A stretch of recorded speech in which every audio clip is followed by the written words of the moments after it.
They were days of glory and gold. If I could use a single word to describe Berlin during that period of time, the word would be carnival. As U.S. sprinter Marty Glickman remembers it, the view was grand for those 2 weeks in August of 1936, as Berlin hosted the world's greatest athletes for the 11th Olympic Games. International visitors were warmly welcomed, but behind the pomp and pageantry were ominous signs. The swastika was all over. On virtually every other banner we saw, there was a swastika. The benefit of hindsight and history helps us see these were more than just games. These weren't the Berlin Olympics. These were the Nazi Olympics. They were also an opportunity for the regime to create the illusion of a new Germany on the world stage. But the reality was quite different.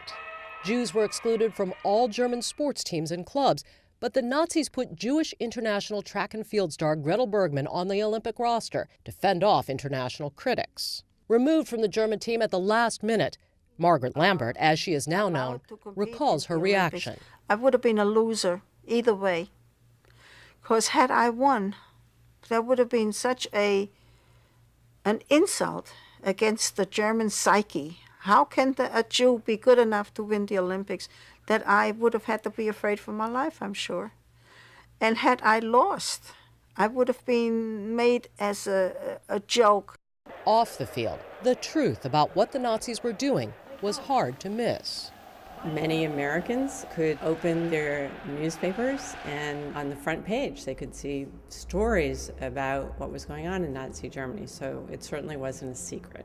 By 1936, Germany's Jews and other minorities had been stripped of their civil rights, even their citizenship, and the Nazi regime had already opened its first concentration camps. Everybody knew early on exactly the kind of regime Nazi Germany was, so much so that for the first time in the history of the modern Olympic Games, there was talk about boycotting these games.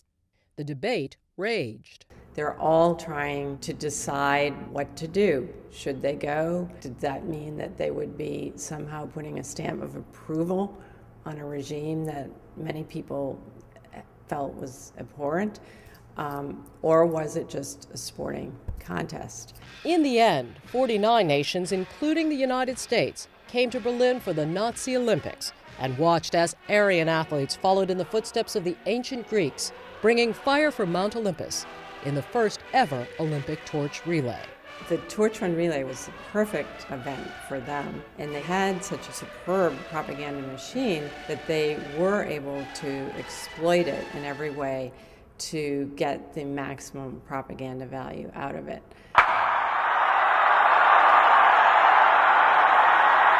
Popular history remembers Jesse Owens' 4 gold medals, an Olympic first, as a triumph over the myth of Aryan supremacy. But a closer look reveals an Olympic victory for Nazi Germany's propaganda campaign as well. This was a major corruption of the Olympic ideals, and this was a total propaganda victory for the Nazis. This was creating an illusion of a peaceful and tolerant nation, and the world wanted to believe this illusion, allowing itself to be completely deceived. The U.S. Holocaust Memorial Museum has updated and expanded its special exhibition, The Nazi Olympics, Berlin, 1936. Visitors will see many never-before displayed pieces.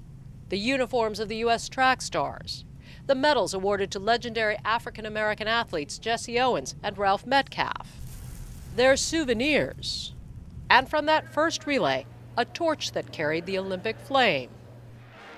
With the opening of the Nazi Olympics, Berlin 1936, visitors have a chance to reflect and to remember those games as more than history.